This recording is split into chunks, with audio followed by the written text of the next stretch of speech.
اس رات کمرے میں پھیلی گلابوں کی مہک میرے اعصاب کو مفلوج کر رہی تھی اور شہنائیوں کی گونج اب میرے کانوں میں کسی ماتمی شور کی طرح محسوس ہو رہی تھی۔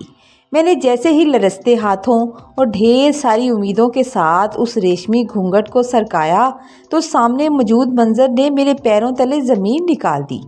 وہاں وہ حسن نہیں تھا جس کے قصیدے میری ماں نے برسوں میرے سامنے پڑھے تھے، بلکہ ایک انتہائی سانولی رنگت، موٹے اور بھدے نقش و نگار والی ایک ایسی لڑکی تھی جس کی آنکھوں میں چھپی جہالت اور سادگی مجھے اپنی توہین محسوس ہوئی۔ میرا دم گھٹنے لگا۔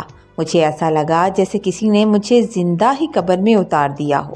میں نے ایک لمحہ بھی وہاں رکنا گوارا نہیں کیا اور اپنی انا کی تسکین کے لیے اسی وقت اپنا پاسپورٹ، اپنا ضروری سامان اٹھایا اور گھر کی دیوار پھیلانگ کر رات کے اندھیرے میں یوں فرار ہوا کہ پیچھے مڑ کر یہ بھی نہیں دیکھا کہ میرے اس فیصلے نے کتنے خوابوں کا جنازہ نکال دیا ہے۔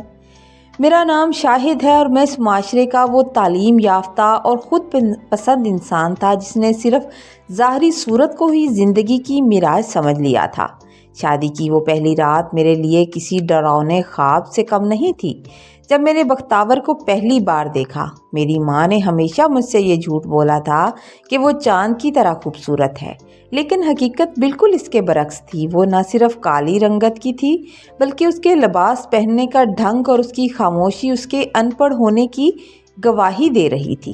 میں نے اسی وقت فیصلہ کر لیا کہ میں اس کالی کلوٹی اور جاہل عورت کے ساتھ اپنی زندگی برباد کبھی نہیں کروں گا۔ میں دبئی چلا گیا۔ جب میں دبئی پہنچ گیا اور وہاں کی چکا چوند میں نے خود کو گم کر لیا تھا۔ جب دبئی پہنچ کر میں نے پہلا فون آن کیا تو میری ماں کی چیخیں اور سسکیاں سنائی دی۔ شاہد، تو نے یہ کیا کیا؟ تو نے ہماری پگڑی اچھال دی۔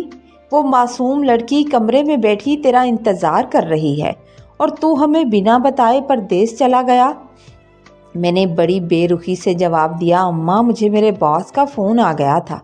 ایک بہت بڑا پروجیکٹ آیا تھا، اگر نہ آتا تو نوکری چلی جاتی۔ لیکن حقیقت یہ تھی کہ میں اس بدصورت حقیقت سے دور بھاگنا چاہتا تھا۔ ان 15 سالوں میں نے دبئی میں خوب دولت کمائی، عالی شان گاڑی لے لی اور بڑے بڑے لوگوں میں اٹھنا بیٹھنا شروع کر دیا تھا۔ لیکن میں جب بھی گھر سے فون آتا، اماں کہتی کہ شاہد، بختاور تیری تصویر کو سامنے رکھ کر روتی ہے۔ وہ تیری غیر موجودگی میں گھر کا ایک ایک کام سنبھالے ہوئے ہے۔ تو میرا خون کھولنے لگتا۔ میں نے کبھی اس کی کوئی فکر نہیں کی، یہاں تک کہ اسے جیب خرچ کے لیے 1 روپیہ بھی نہیں بھیجتا تھا۔ اماں کہتی کہ اب وہ پڑھنا لکھنا سیکھ رہی ہے، اس نے گھر میں استانی رکھ لی ہے تاکہ وہ تمہارے معیار کے برابر آ سکے۔ مگر میں نے کہکا لگا کر ہمیشہ وہی جملہ دہرایا، اماں کوا کتنا بھی نہا لے وہ کبھی بگلا نہیں بنتا۔ وہ جاہل تھی اور جاہل ہی رہے گی۔ میں نے دبئی میں کئی حسین چہرے دیکھے، کئی پارٹیوں میں شرکت کی، لیکن جب میں اپنے ٹھنڈے اور اکیلے فلیٹ میں واپس آتا تو ایک عجیب سی تنہائی مجھے ڈسنے لگتی تھی۔ میں اکثر سوچتا تھا کہ میں نے ٹھیک ہی تو کیا ہے۔ ایک جاہل عورت کے ساتھ زندگی گزارنے سے بہتر ہے کہ انسان اکیلا رہے۔ ان 15 سالوں میں بختاور نے میری ماں کی ایسی خدمت کی جیسے وہ اس کی سگی بیٹی ہو۔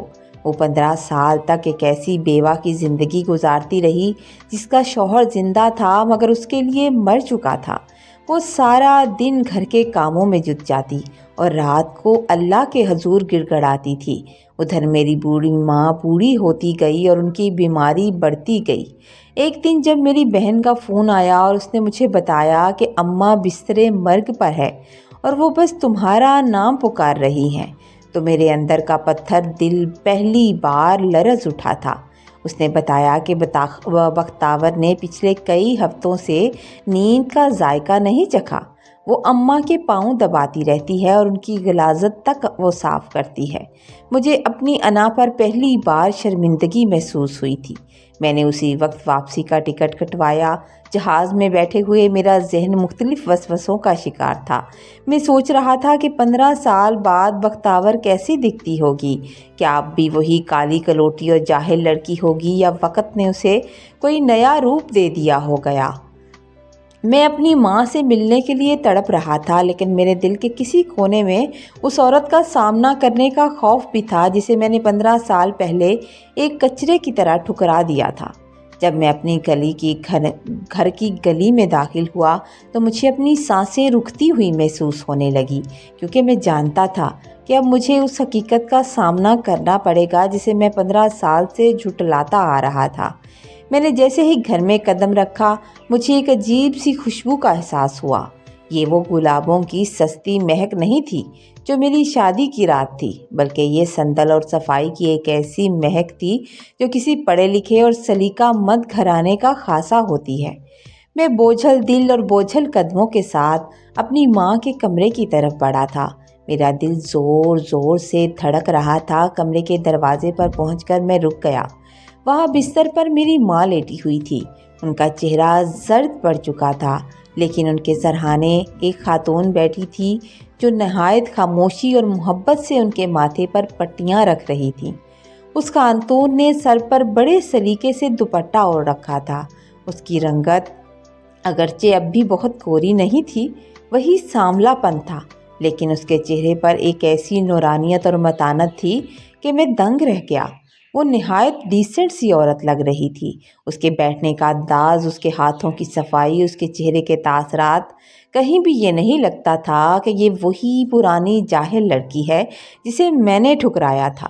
جب اس نے سر اٹھا کر میری طرف دیکھا تو اس کی آنکھوں میں کوئی گلہ نہیں تھا اور نہ ہی کوئی نفرت تھی، بلکہ ایک ایسی گہری خاموشی تھی جس نے میرے وجود کو چیر کر رکھ دیا تھا۔ ہاں، وہ بختاور ہی تھی، لیکن وہ بختاور نہیں تھی جسے میں چھوڑ کر گیا تھا۔ ان 15 سالوں کی تپسیا نے اسے ایک باوقار عورت میں بدل دیا تھا۔ میری بہن میرے قریب آئی۔ اس نے میرے قریب آ کر کان میں سرگوشی کی کہ بھائی، یہ آپا بختاور ہیں۔ انہوں نے نہ صرف اماں کو سنبھالا، بلکہ گھر کے ایک ایک کونے کو اپنی محنت سے سنوارا ہے۔ انہوں نے اپنی تعلیم مکمل کی، اب وہ شہر کے ایک بڑے اسکول میں پڑھاتی ہیں اور پورے علاقے میں ان کی عزت کی جاتی ہے۔ میں ساکت کھڑا رہا۔ میرا وہ جملہ میرے کانوں میں گونجنے لگا کہ کوا کتنا ہی نہا لے، بگلا نہیں بن سکتا۔ مجھے اپنی سوچ پر اتنی گھن آئی کہ میں چاہ کر بھی اس سے نظریں نہیں ملا سکا کہ جس کی رنگت کو میں نے اس کی اوقات سمجھ لیا تھا۔ بختاور خاموش بیٹھی تھی، پھر خاموشی سے اٹھی۔ اس نے میرے لیے پانی کا گلاس لانے کی کوشش کی، مگر اس کے ہر قدم میں ایسی خودداری تھی جس نے مجھے یہ احساس دلایا تھا کہ اسے اب میری ضرورت نہیں تھی، بلکہ میں تھا جو اس کے سامنے ایک فقیر کی طرح کھڑا تھا۔ میں نے دبئی میں بہت سی ماڈرن عورتیں دیکھی تھی، لیکن بختاور کی سادگی بھرے مگر نفیس روپ نے مجھے یہ سکھایا کہ حسن صرف گوری رنگت میں نہیں، بلکہ انسان کے ظرف اور اس کی شخصیت کے نکھار میں ہوتا ہے۔ وہ اب بھی کالی نہیں تھی، لیکن اس کا وہ سانولا پن اب مجھے کسی شاہکار کی طرح لگ رہا تھا۔ میں نے ہمت جمع کر کے اسے پکارا تھا، بختاور، لیکن میرا گلا رند گیا۔ اس نے رک کر صرف ایک نظر مجھے دیکھا۔ اس نظر میں 15 سال کی محرومی بھی تھی اور ایک طنزیہ مسکراہٹ بھی تھی، جیسے وہ کہہ رہی ہو، دیکھ لو شاہد، وہ کوا جسے تم نے ٹھکرایا تھا آج وہ اسی مقام پر ہے جہاں تم پہنچنے کی تمنا بھی نہیں کر سکتے۔ ماں نے آنکھیں کھولی اور میرا ہاتھ پکڑ کر بختاور کے ہاتھ میں دینے کی کوشش کی تھی، تو بختاور نے نہایت ادب سے اپنا ہاتھ پیچھے کر لیا تھا۔ اس کا یہ انکار میرے منہ پر وہ تماچا تھا جس کی گونج مجھے اپنی باقی زندگی میں سنائی دینی تھی۔ میں نے محسوس کیا کہ 15 سال تک جس عورت کو جاہل سمجھ کر بھاگتا رہا، وہ علم اور عمل میں مجھ سے کہیں آگے نکل چکی تھی۔ میرا غرور مٹی میں مل چکا تھا اور میں اس باوقار عورت کے سامنے اپنی ہی نظروں میں گر گیا تھا۔ اماں کے جنازے کے بعد جب گھر میں سوگوار خاموشی چھا گئی تھی، میں نے ہمت جمع کی اور بختاور کے پاس آ گیا تھا۔ وہ صحن میں بیٹھی نماز لپیٹ رہی تھی۔ میں نے لرزتی آواز میں کہا تھا، بختاور، مجھے معاف کر دو۔ میں نے 15 سال تمہاری زندگی کو جہنم بنائے رکھا۔ میں اندھا تھا جو تمہارے ظرف کو نہیں دیکھ سکا اور صرف رنگت کے پیچھے بھاگتا رہا۔ بختاور نے سر اٹھایا اس کی آنکھوں میں اب آنسو نہیں تھے بلکہ ایک ٹھہراؤ تھا جو سمندر کی گہرائی جیسا تھا۔ اس نے نہایت دھیمے لہجے میں کہا تھا، شاہد صاحب، آپ کو معافی مانگنے کی ضرورت نہیں ہے۔ جس رات آپ مجھے چھوڑ کر گئے تھے، اس رات میں نے رو کر اللہ سے پوچھا تھا کہ میرا قصور کیا ہے؟ کیا کالا رنگ میرا انتخاب تھا؟ کیا ان پڑھ ہونا میری مرضی تھی؟ لیکن پھر مجھے سمجھ آئی کہ میرا اصل قصور یہ تھا کہ میں نے اپنا مان ایک ایسے انسان سے جوڑا تھا جو صرف چمڑی کا دیوانہ تھا۔ میں نے تڑپ کر کہا، لیکن دیکھو، میں واپس آ گیا ہوں۔ میں اب تمہارے ساتھ زندگی گزارنا چاہتا ہوں۔ میں تمہاری تعلیم اور تمہاری محنت کی قدر کرتا ہوں۔ بختیور کے لبوں پر ایک تلخ مسکراہٹ آئی۔ اس نے کہا، آپ کو میری قدر اس وقت ہوئی جب میں نے خود کو آپ کے معیار کے برابر کھڑا کر لیا، جب میں نے اسکول میں نوکری کر لی اور اپنے سلیقے سے اس گھر کو سنوار دیا، آپ کی بہنوں کی شادیاں کر دیں اور آپ کی ماں کی خدمت میں کوئی کمی نہ آنے دی۔ اگر میں آج بھی وہی ان پڑھ اور میلے کچیلے کپڑوں والی دیہاتی لڑکی ہوتی تو کیا آپ مجھے معاف کرتے؟ شاہد صاحب، کوا کتنا ہی نہا لے، وہ بگلا نہیں بن سکتا۔ یہ آپ کے الفاظ تھے نا؟ آج میں نے خود کو بگلا تو بنا لیا ہے، لیکن اب میرے پاس وہ دل نہیں رہا جو آپ کا انتظار کرتا تھا۔ اس کے ایک ایک لفظ نے میرے سینے میں تیر کی طرح چھید کیے تھے۔ وہ اب وہ سہمی ہوئی لڑکی نہیں تھی، وہ ایک خوددار اور تعلیم یافتہ عورت تھی جس نے 15 سال کی تنہائی میں اپنی ایک الگ دنیا بسا لی تھی۔ اس نے اپنا بیگ اٹھایا اور بہت سکون سے بولی، میں نے اماں سے وعدہ کیا تھا کہ ان کی آخری سانس تک میں اس گھر کی دہلیز نہیں چھوڑوں گی۔ آج وہ وعدہ پورا ہو گیا۔ آپ نے اپنی زندگی دبئی میں گزاری، میں نے یہاں اپنی زندگی اپنی محنت سے بنائی ہے۔ اب ہمارے راستے جدا ہیں۔ میں آپ کے گھر کی عورت بن کر نہیں بلکہ اپنی شناخت کے ساتھ جینا چاہتی ہوں۔ میں اسے روکنا چاہتا تھا، اس کے پاؤں میں گرنا چاہتا تھا، لیکن اس کے چہرے کی متانت اور اس کے شخصیت کے جاہ و جلال نے میرے ہاتھ پاؤں باندھ دیے تھے۔ وہ بغیر مڑے نہایت ڈیسنٹ طریقے سے اپنا دوپٹہ درست کرتی ہوئی میرے گھر سے باہر نکل گئی تھی اور میں وہیں صحن میں کھڑا اپنی 15 سالہ کمائی ہوئی دولت اور خالی انا کے ساتھ اکیلا رہ گیا۔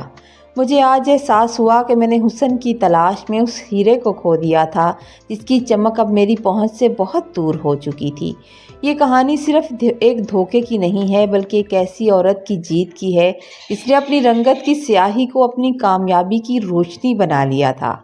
سٹوری اگر آپ کو اچھی لگے تو لائک کیجئے گا، کامنٹ میں اپنی رائے کا اظہار کیجئے گا۔ چینل پر نئے ہیں تو پلیز چینل کو سبسکرائب کیجئے گا تاکہ ہماری ہر آنے والی سٹوری آپ تک پہنچے۔ اور اس کے علاوہ آپ سب کا شکریہ جو لوگ پسند کرتے ہیں، کامنٹ کرتے ہیں۔ خوش رہیے، آباد رہیے۔